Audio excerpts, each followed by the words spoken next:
ರಾಘವೇಶ್ವರ ಶ್ರೀಗಳ ವಿರುದ್ಧ ಅತ್ಯಾಚಾರದ ಆರೋಪದ ಹಿನ್ನೆಲೆಯಲ್ಲಿ ಸರ್ಕಾರದ ವಿರುದ್ಧ ಮಾಜಿ ಸಂಸದ ಎಚ್ ವಿಶ್ವನಾಥ್ ಆಕ್ರೋಶವನ್ನು ವ್ಯಕ್ತಪಡಿಸಿದ್ದಾರೆ. ರಾಘವೇಶ್ವರ ಶ್ರೀ ಪ್ರಕರಣದಲ್ಲಿ ಚಾರ್ಜ್ ಶೀಟ್ ಹಾಕಲು ಯಾಕೆ ಹಿಂದೇಟು ಹಾಕಿರುವಂಥದ್ದು ಅನ್ನುವಂಥದ್ದನ್ನು ಪ್ರಶ್ನೆ ಮಾಡಿದ್ದಾರೆ. ಹಾಗೆ ಚಾರ್ಜ್ ಶೀಟ್ ದಾಖಲಿಸಲು ಹಿಂದೇಟು ಹಾಕ್ತಿರೋದಕ್ಕೆ ಏನು ಕಾರಣ? ರಾಘವೇಶ್ವರ ಶ್ರೀಗಳಿಗೆ ಸರ್ಕಾರ ಹೆದರುತ್ತಿದೆಯಾ? ಅಹಿಂದ ಸ್ವಾಮೀಜಿಗಳ ವಿರುದ್ಧ ದೂರು ಬಂದ ತಕ್ಷಣವೇ ಬಂಧನ ಮಾಡಲಾಗುತ್ತೆ, ಆದರೆ ರಾಘವೇಶ್ವರ ಶ್ರೀಗಳ ಬಂಧನಕ್ಕೆ ಯಾಕಿಷ್ಟು ತಡ ಎನ್ನುವಂಥ ಮಾತನ್ನು ಕೇಳಿದ್ದಾರೆ. ಯಾರ ಒತ್ತಡಕ್ಕೆ ಸರ್ಕಾರ ಮಣಿತಿದೆ ಎನ್ನುವಂತಹ ಪ್ರಶ್ನೆಯನ್ನು ಸ್ವತಃ ವಿಶ್ವನಾಥ್ ಎತ್ತಿರುವಂಥದ್ದು. ದೆಹಲಿಯಲ್ಲಿ ಮಾಜಿ ಸಂಸದ ಎಚ್ ವಿಶ್ವನಾಥ್ ಆಗ್ರಹಿಸಿದ್ದಾರೆ. ಈ ವಿಚಾರದಲ್ಲಿ ಸಿಎಂ ಸಿದ್ದರಾಮಯ್ಯ ಮತ್ತು ಗೃಹ ಸಚಿವರು ಯಾಕೆ ಗಮನ ಹರಿಸ್ತಿಲ್ಲ ಎನ್ನುವಂಥ ಮಾತನ್ನು ಹೇಳಿದ್ದಾರೆ. ಸರ್ಕಾರಕ್ಕೆ ಮಾಜಿ ಸಂಸದ ಎಚ್ ವಿಶ್ವನಾಥ್ ಈ ಪ್ರಶ್ನೆಯನ್ನು ಹಾಕಿರುವಂಥದ್ದು. ರಾಘವೇಶ್ವರ ವಿರುದ್ಧ ಇಡೀ ಹವ್ಯಕ ಸಮಾಜವೇ ತಿರುಗಿ ಬಿದ್ದಿದೆ. ಹವ್ಯಕ ಸಮಾಜ ಶ್ರೀಗಳ ವಿರುದ್ಧ ಹೋರಾಟ ಮಾಡ್ತಾ ಇದೆ.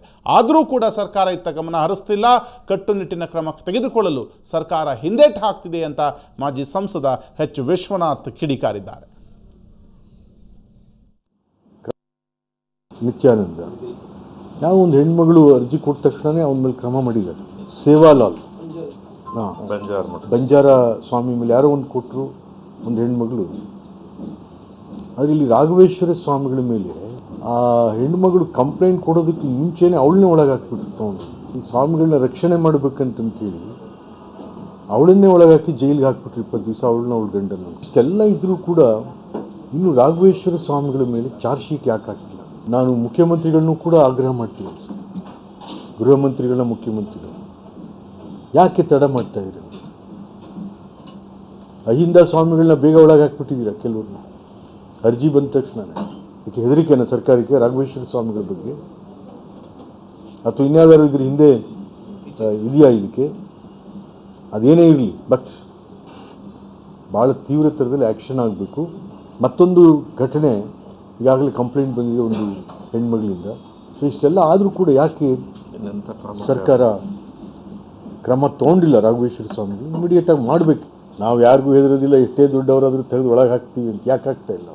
ಸ್ವಾಮಿಗಳ ಸಮಾಜದವರೇ ಧರಣಿ ಕೂತಿದ್ದಾರೆ. ಹೋಗಿ ಸ್ವಾಮಿಗಳ ಸಮಾಜದವರೇ ಮಾಧ್ಯಮಗಳ ಮೂಲಕ ಆಗ್ರಹ ಮಾಡಿದ್ದಾರೆ. ಯಾಕೆ ಸರ್ಕಾರಕ್ಕೆ ಏನಾಗಿದೆ, ಯಾಕೆ ಸ್ವಾಮಿ ಮೇಲೆ ಆ್ಯಕ್ಷನ್ ಮಾಡ್ತಾ ಇಲ್ಲ ಅಂತ. ಯಾರೂ ಈ ಸ್ವಾಮಿಗಳನ್ನ ಅರೆಸ್ಟ್ ಮಾಡಿಬಿಡಿ ಅಂತ ಇಲ್ಲಿ ಗಲಾಟೆಗಳೇನು ಆಗ್ತಾ ಇಲ್ಲ, ಅಥವಾ ಇವ್ರನ್ನ ಅರೆಸ್ಟ್ ಮಾಡ್ತೀವಿ.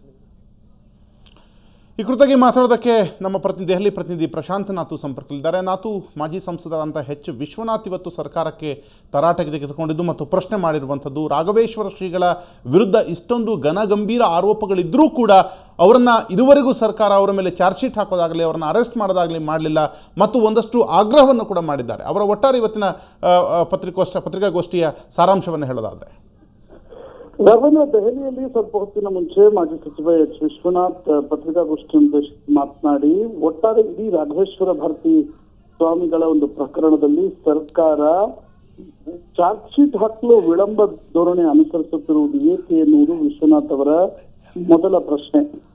ಬೇರೆ ಬೇರೆ ನಿತ್ಯಾನಂದ ಸ್ವಾಮಿ ಪ್ರಕರಣದಲ್ಲಿ, ಬೇರೆ ಬೇರೆ ಸ್ವಾಮಿಗಳ ಪ್ರಕರಣದಲ್ಲಿ ಸರ್ಕಾರಗಳು ತುಂಬಾ ಮುತುವರ್ಜಿಯಿಂದ ಆ ಒಂದು ಪ್ರಕರಣವನ್ನ ತನಿಖೆ ಮಾಡಲಿಕ್ಕೆ ಒಂದು ಪ್ರಯತ್ನವನ್ನ ಪಡ್ತಾ ಇದ್ವು. ಆದ್ರೆ ರಾಘವೇಶ್ವರ ಭಾರತಿಗಳ ಪ್ರಕರಣದಲ್ಲಿ ಮಾತ್ರ ಇಲ್ಲಿಯವರೆಗೂ ಸರ್ಕಾರ ಯಾವುದೇ ತನಿಖೆಯಲ್ಲೂ ಕೂಡ ಕ್ಷಿಪ್ರಗತಿ ತೋರಿಸ್ತಾ ಇಲ್ಲ, ಚಾರ್ಜ್ ಶೀಟ್ ಅನ್ನು ಕೂಡ ಹಾಕ್ತಾ ಇಲ್ಲ. ಕಾನೂನು ತನ್ನ ಕೆಲಸವನ್ನ ವಿಳಂಬ ಧೋರಣೆಯನ್ನು ಮಾಡ್ತಾ ಇದೆಯಾ ಅಂತಕ್ಕಂಥ ಸಂದೇಹಗಳು ಬರುವ ರೀತಿಯಲ್ಲಿ ಸರ್ಕಾರ ವರ್ತಿಸ್ತಾ ಇದೆ. ಇದು ಯಾವುದೇ ಕಾರಣಕ್ಕೂ ಸರಿಯಲ್ಲ. ಇಡೀ ಸಮಾಜ ರಾಘವೇಶ್ವರ ಭಾರತಿಗಳ ವಿರುದ್ಧ ದೊಡ್ಡ ಮಟ್ಟದ ಪ್ರತಿಭಟನೆಯನ್ನು ನಡೆಸ್ತಾ ಇದೆ. ಒಂದು ಮಠಾಧಿಪತಿಗಳ ವಿರುದ್ಧ ಇಷ್ಟೊಂದು ಗಂಭೀರ ಆರೋಪಗಳು ಬರ್ತಾ ಇವೆ.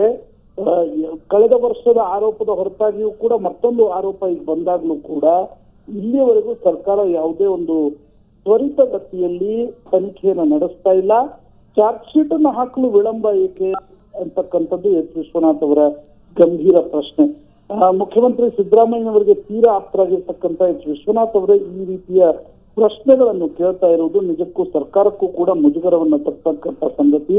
ಎಲ್ಲೋ ಒಂದ್ ಕಡೆ ರಾಘವೇಶ್ವರ ಶ್ರೀಗಳನ್ನ ರಕ್ಷಿಸುವ ಕೆಲಸ